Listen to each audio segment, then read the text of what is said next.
với hi October ni rup sang hi som hi pali ni a October ni nga ni mina kha kan u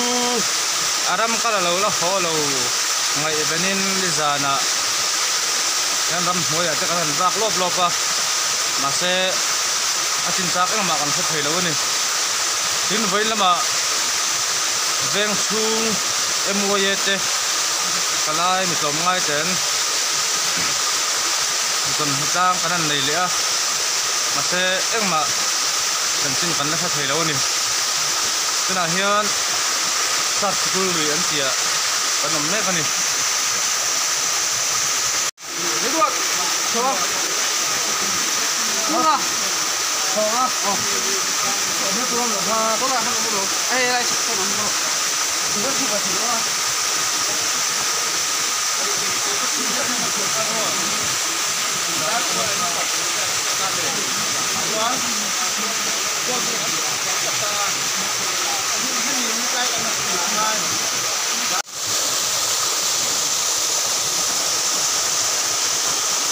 Kalai vel hi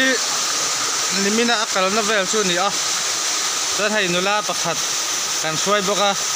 ani point fit khop nai i ha em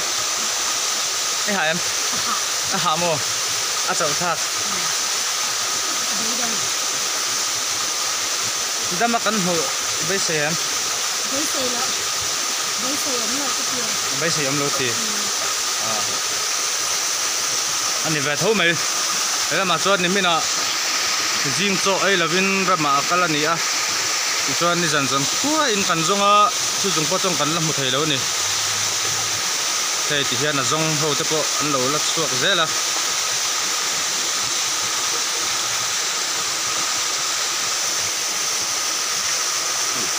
leng kira te hian atla ani o te kan te ma se leng kira chuan atla box si lo wa an chuk vek to ni hei helai vel ta po hi mo nga kan hulo ni nu ma tak nge po kan hulo wa an chen pa in tu da chuan kan local sana an tia chulai mun ta po chu kan zu ena kong thang ten en lam kan en vek ani ma se nu re kan hulo wa ang tia tur nge ang tia zon tur nge kan bang bo khop mai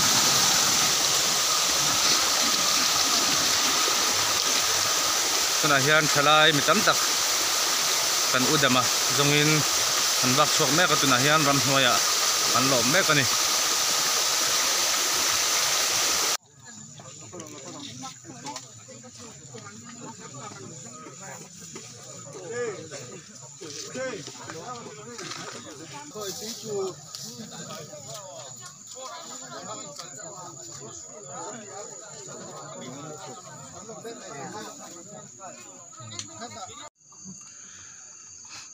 tuna hian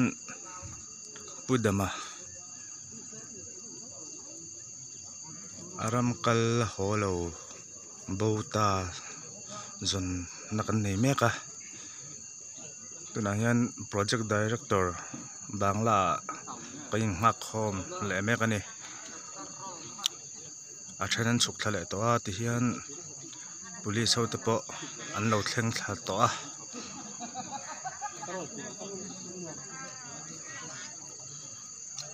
kan hu ma lo chu ti hian kan zong zel don ani